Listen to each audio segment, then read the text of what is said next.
guys. Come ready for your bath. Come on, let's wash your hair.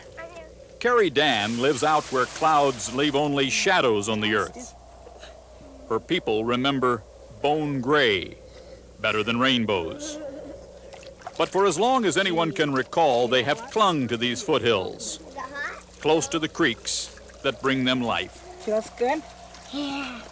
The Dans are Indians, Western Shoshones.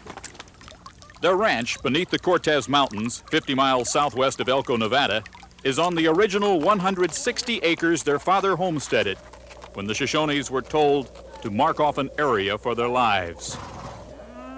Our people have always looked at this land as a mother to them. When a child is born, it feeds on its human mother, and after that, when we get weaned, we feed on our earthly mother. She is a harsh mother. Patty! Rangeland here is so marginal, ranchers joke that cows have to graze at 40 miles an hour just to get enough to eat. Uh-oh. To survive, the Dans must herd their cattle far from home, Easy. up and down the valley. Bring them in. They and other Shoshones have used this common pasture for tens of thousands of years. Oh. But one afternoon, 11 years ago, a federal ranger stopped Carrie's sister Mary and asked to see her grazing permit. They came over and told us we were trespassing. I told them I wasn't. And they told me, yes, I was. And I says, no, I wasn't. Because I was still in my territorial grounds, I told them. The Dans were convicted of trespassing. A federal appeals court overturned the decision. Today, the government takes its case clear to the Supreme Court. Only 5,000 acres are involved in this suit, hardly worth the 11-year court fight. But if the sisters win, it could establish a legal precedent for 16 million acres of Western Shoshone land, nearly 1/5 of the state of Nevada. An area larger than Massachusetts, Connecticut, Rhode Island, and New Jersey combined. A judgment that could lead to the largest recognition of Indian land rights in history.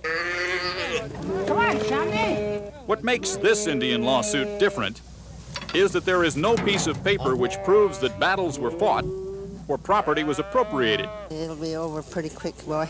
The Shoshones were never conquered. To almost everyone's astonishment, the federal appeals court ruled that the United States may not have clear title to much of its holdings in Nevada. The government tried to end the case 5 years ago by authorizing $26 million to pay for the land. But the Indians refused the money. It would have acknowledged government ownership. Washington contends that the payment ended the matter. But the Indians say this offer that can't be refused is simply Godfather real estate. 26 million will be gone in short time. That can't feed us forever, and that can't give us things we want forever. It'll disappear. The earth will be here. It's here for us. It'll be here for our grandchildren. Here he comes! Here he comes! The Supreme Court has been asked only to decide the narrow issue of payment. If the Dans do win, other Shoshone claims will still have to be judged on their own merits. But the tribe could garner $30 million a year in grazing fees from non-Indians. Carrie Dann's grandmother slept all her nights on the ground.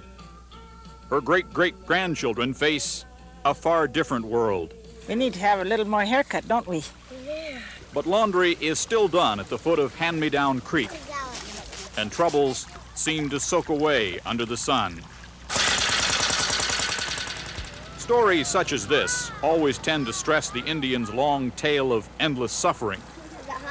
If you only hear about folks when they suffer, defeat looks natural on them. Defeat is not natural here.